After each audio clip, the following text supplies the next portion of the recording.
afternoon, ladies and gentlemen. Welcome to Channel 23 and the Faces of Carlsbad. As you know, if you've watched our show before, this is a program where you're going to meet people that you would like to meet again, or that if you see them much, you don't want to see them anymore, like me. I have more people turning away when they see me and say, oh yes, I like the people you interview, but you could get lost. But anyway, I would like to introduce a very lovely lady to you right now, Sandie Mclean. Good afternoon. Did I say that correctly? Yes, you did. Sandie Mclean. My gosh. Well, Sandie, it's so nice to have you here. Well, thank now, you for inviting me. and you're nice and warm. Isn't that Oh, fantastic? good. Has nothing to do with nerves or anything. No. Okay, that's good. Okay, good. So in this program, for our audience, you're going to be telling a little bit about your background, your family background, going back to your grandparents if you prefer, which I always like to bring into grandparents because so many people want to forget them, but we don't on this show. Anyway, and then your parents, your mom and dad, basically where they were born, where they grew up, where they raised you, where you were born, and then we'll get on to what you're doing today. Okay. Okay? So where would you like Let's to go start? back to the grandparents' days. Grandparents' stage. Well, my grandparents are English heritage, and my grandfather and his family came over from England, where his father was a jeweler, and came to the United States through Pittsburgh in that area, and then migrated eventually to California, Pasadena, and where my father worked for Lloyd's of London and insured Hollywood stars and celebrities and things like that. Is that right? Yes, yes. Pasadena, and then he worked for Lloyd's of London. He was an insurance agent for Lloyd's of London. That's fantastic. And they insured movie actors and actresses. Yeah, just, properties, personal, just all the things. I don't know that much about insurance, but that's pretty much the basic thing. He was in near the Hollywood section where a lot of these people lived, and he was a people person. He liked and people I bet he a met lot. some very famous people while Yeah, he was he has some interesting stories. Oh my gosh, can you recall any of the, maybe one interesting story? Let's see. I can't remember the actress because she was way before my time, but she gave him a gift one time with an amethyst ring, and I still have the amethyst ring because I'm the only grandchild that was born in February. So, oh my yeah, goodness. it's fun. I'll be darned. That's amazing. So that was on your father's side? That was on my mother's side. On your mother's side. My father's side is a Texan and has a big family in Texas, which we never really got to know very well. So we lived pretty much all over the Pacific Northwest, and did go back to visit all of them in 1963. I was 13 at the time, and that was my first experience of Carlsbad because we planned a family vacation and did a loop from Seattle, Washington, where we were living outside of Seattle, and down and came and saw the cavern. So that was my first experience of Carlsbad in 1963. What was your impression of Washington State? I liked Washington State. Yeah, I didn't have any. I loved Seattle. I learned to drive in downtown Seattle, and we traveled, and my dad traveled a lot for his job, and he liked to see, my folks liked to see places, and they liked to take us kids and have us see different places. I've been to all of 50, well, I should say 46 states and 4 commonwealths, let me get that straight. But anyway, I've been to all of them, and the Seattle area was one of my favorite places, in Victoria, British Columbia. Yes, we've been there many times. I fell in love with both those two places. They're wonderful. Seattle is very, it's just a broad spectrum of everything. It's very diverse, and there's of course all the .com started all there with Microsoft and all of that, and so it's very continental. There's a little bit of everything, and there's of course a tremendous Asian influence there as well. But it's a wonderful city with a lot of different things to experience. Yeah, I found that out when I was up there, and one thing that hit me one time when I was in Seattle, I was walking along the street, and there were people begging for money. Yes. And this one guy was sitting there and he said, I would like to, you people donate money so I can buy myself a beer. And I thought to myself, oh my gosh, well, at least he's honest. That's more than I could say for a lot of the others up here. Oh, yeah. But I love the sea atmosphere Yes. and of Seattle and Victoria, British Columbia. They're Right. two beautiful places. Well, anyway, so you ended up in New Mexico. How did you Yes. like it when you came here?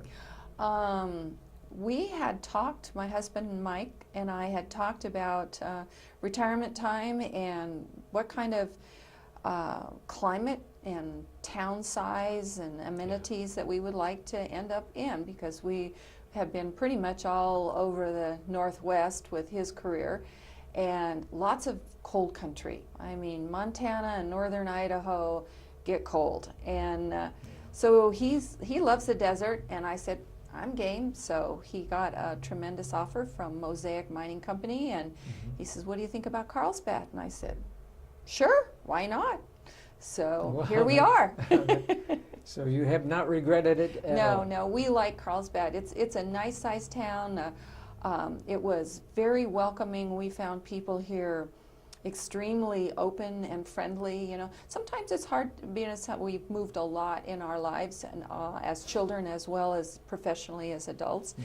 And lots of times, once your children are grown and gone from school, and you move into a community, sometimes it's hard to make connections with people and find, you know, people that you relate to.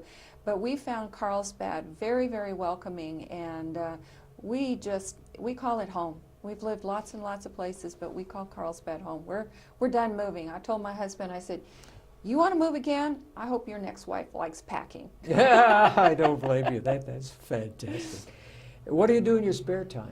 I want to get to what you're doing now in your regular time. My spare time, I'm a wannabe artist. I do paper quilling, which is a very old craft. Some people may know it as paper filigree, but you spin small pieces of paper on it back then in the 1800s on a quill, and you do flower designs or pictures or whatever that way, and it's three-dimensional.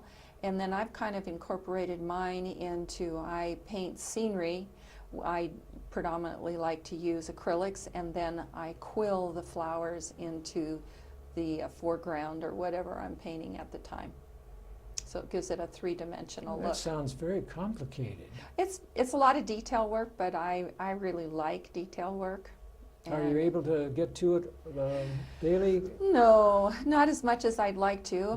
My business keeps me very busy. This year I have cut back on hours. I'm not working 5 and 6 days a week anymore. I've cut it back to 3, which is giving me a little breathing room to see some of the things I want to see around here, be involved with some of the things that I'm interested in, and slow down a little bit. What business are we talking about now? I own Facial Expressions, which I'm a master esthetician. No, I don't put people to sleep. I treat your skin. Oh. So I have 46 years as of this month in my chosen profession, and I'm at the maximum of what licensing will allow me to do. So I work with people when they have problems with their skin. I can get a lot done, and then if I can't get them to where they need to be, then we'll seek a dermatologist or a plastic surgeon. We'll seek medical. That's interesting. I never... Yeah. And what's an esthetician? Did you Esthetician. Esthetician. Esthetician, like aesthetics. Oh, I Okay. see. So that if Guy Lutman and I... If you guys wanted facials and start to look younger, I can do that. We can Yeah, my you gosh, that's betcha. amazing. I'll have to check with him on Yes, that. yes. Actually, I have several gentlemen that come to see me Is that because my right? studio is very private, and Mhm. it's a very personal thing, and because I take a medical intake form for information about your health, Yeah. puts me under HIPAA regulations, so it has to stay private. God, that's We amazing. do not divulge the names of the innocent. No, we don't want to do that at No. all. Not at all. But you, And you do that how many days a week? Tuesday, Wednesdays, and Thursdays I take patients. Mm-hmm. So that gives you Friday, Saturday, Sunday, and Monday. You can just get back to your artwork. Well, it would be nice, however, there's always inventory and QuickBooks and balance in the budget and all the things that go into running a business. Well, that reminds me, I have to balance my books for the month. Yeah, darn it. Oh, I hate that. You know, I keep things on 3 different levels. Uh-huh. I keep it in first in the checkbook, and then on the envelope where I keep my checkbook, Mm-hmm. and then inside the envelope is another straight piece of paper, and all 3 of those better balance at the end of the month. Oh.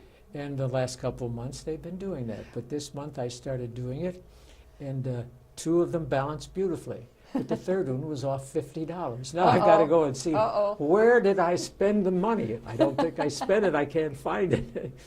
Oh, my.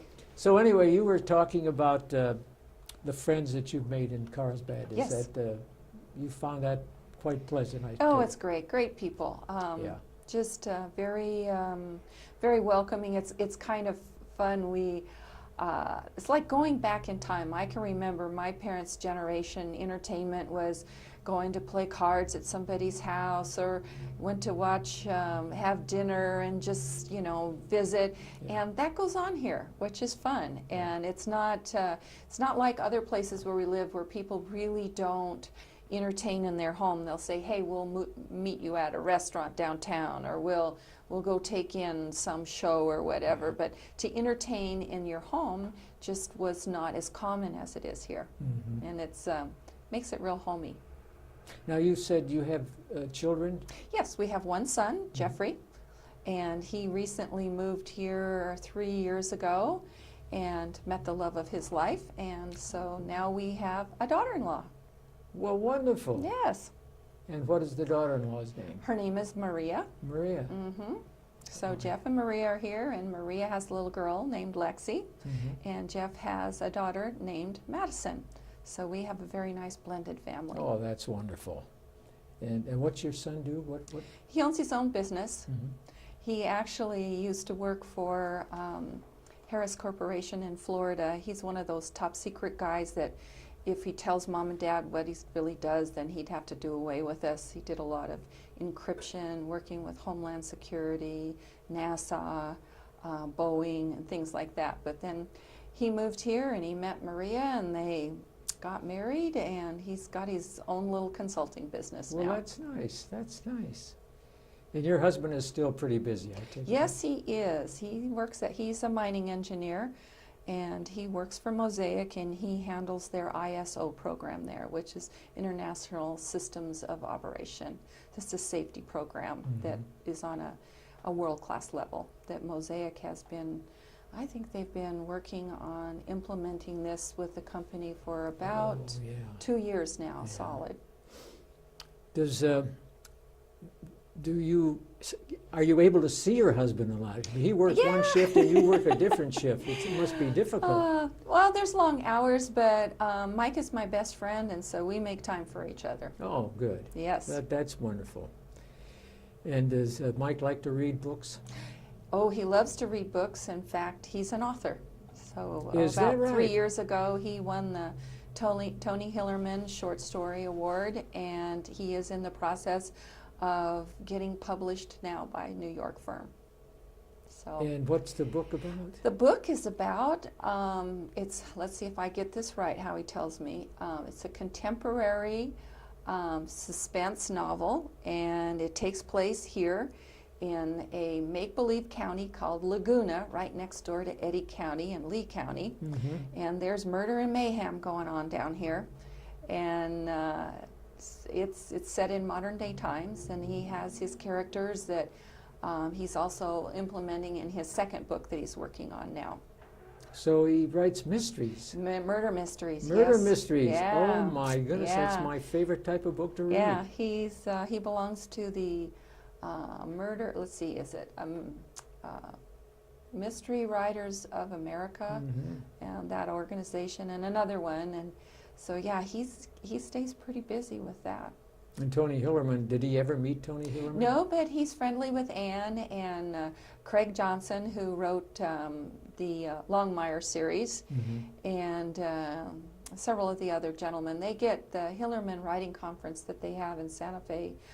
It's about the first week in November. It's a wonderful conference, and they bring really great New York best-selling authors in to lecture, and they have publicists from back east, and they go over all the writing styles as well as they go over all of what it takes to be a writer and the business end of things. And it's a lot more to it than just writing a book and mailing it off someplace. There's a lot to it. It can take up to a year or better to get your work published. Well, I'm a mystery fan too, but my problem is I'm going to mention the three authors that I've really enjoyed through the years the most.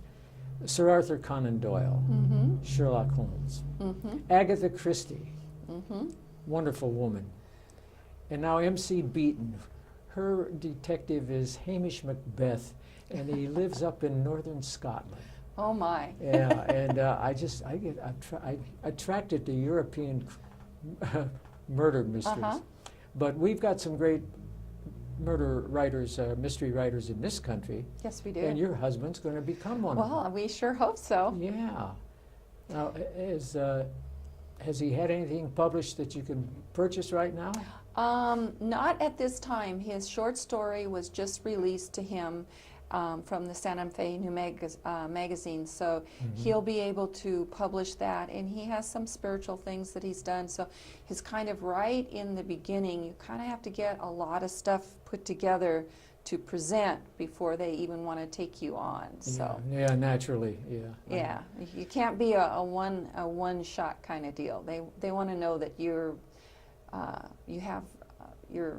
diverse and that you have more than one book in you. Yeah, but he's got to be proud of you too. Oh, because he can say to his friends, "My wife helps old men become young again."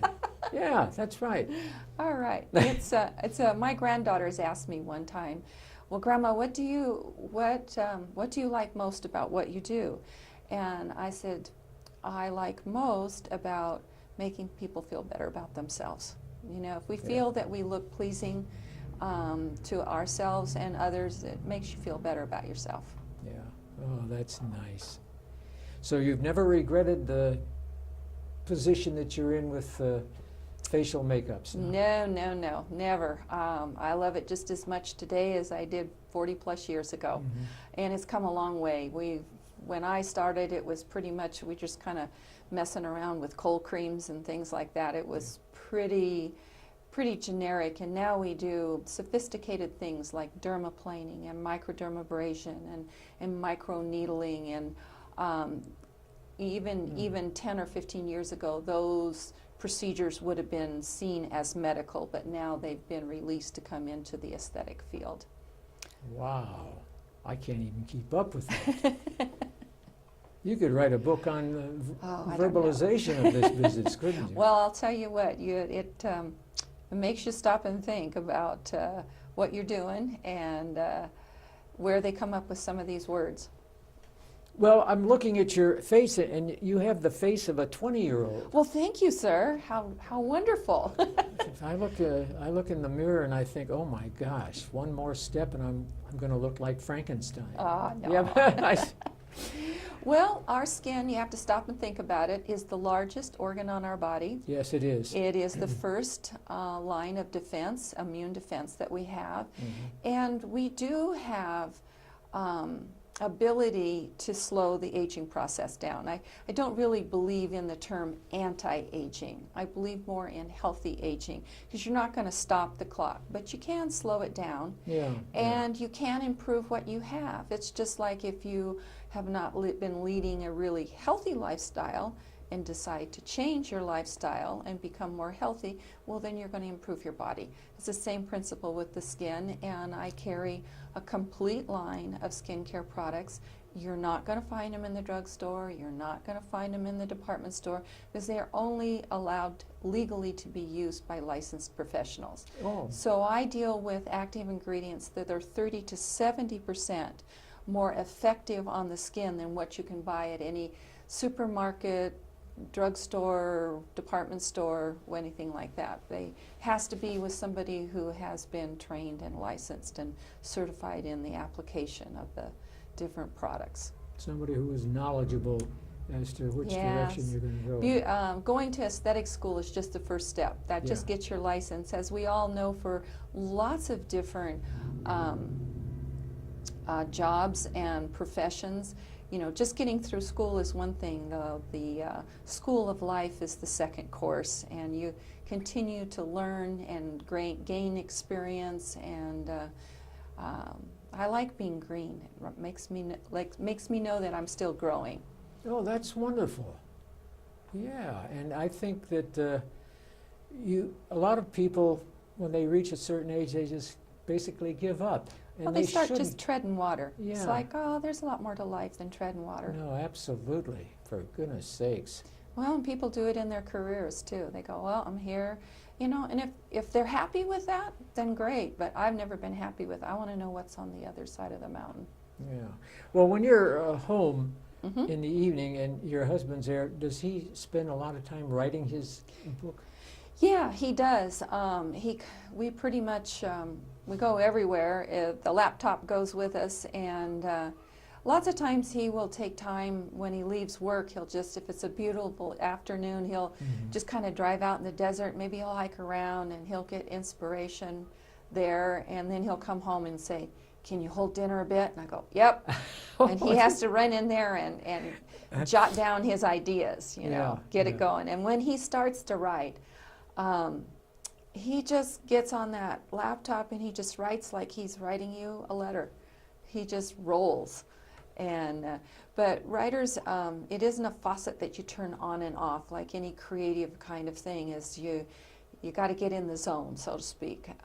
Artists, musicians, writers, actors, all of those that are creative kind of things. You got to get in the zone, and then you just got to leave him alone. When he's in the zone, you just close the office door and let him go.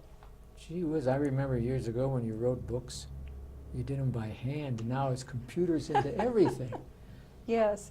Well, he used to. He used to follow me around the quarter horse show circuit, and there's a lot of hurry up and wait when you're showing horses. And so he'd sit there and he had his whole bag of pencils and his notebook. And one day I asked him, I said, what are you doing? He said, I'm writing a book. And I went, oh, sure, yeah, right.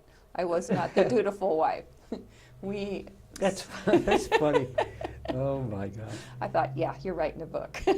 You mentioned horse shows? Yes, I used to. My father and mother used to raise, they had a ranch. They had purebred Charolais and a commercial herd of black bollies, and they raised quarter horses, cutting and reining horses. And so I competed in the American Quarter Horse Association circuits, and showed at the World Show in Oklahoma City, rode on a national and world level, cutting horses and reining horses, national cutting horse and national reining horse categories, and had a lot of fun. What do you mean by cutting horses? When cutting horses are cow horses, and they're going to cut that cow out of the herd. You'll have 2 corner men and 2 turn back men. It's a timed event, and you come in and you have to take that cow off the herd, and then you got to put your hand down and let the horse do all the work. If you start helping the horse, the judge is going to see that, and he's going to dock you points. Holy mackerel, where did you pick that up at? That's fantastic. Well, my dad, being a Texan and a horseman from the get-go, came home from World War II and went to college at Cal Poly and got a degree in animal husbandry. I think they call it animal science now, and did a lot of genetic work for Carnation Company when they used to have all their purebred polled Herefords, and before it was sold to Nestle years and years ago. That was the milk company, right? Carnation Milk? Carnation Milk. And so he just always had a love of cattle and horses, and always loved a good cow horse. Oh, I'll be darned. That's amazing. And you got involved in that. Yeah, my dad and I were we were like two peas in a pod. Well, with that, Sandie, all I can say is that you've made my day. I'm going to ask Guy if we can go out and buy a horse right now, and we're going to figure this out. Anyway, I want to thank you for being our guest today. Well, thank you for inviting me. I really appreciate it. And if you meet that common friend of ours, Yes. just tell her I owe her a Okay. big hug. Oh, Okay? well, thank you very much. Thank you so much for being our You guest. bet. Thank you. And on behalf of Channel 23, goodbye and good luck. And we get to talk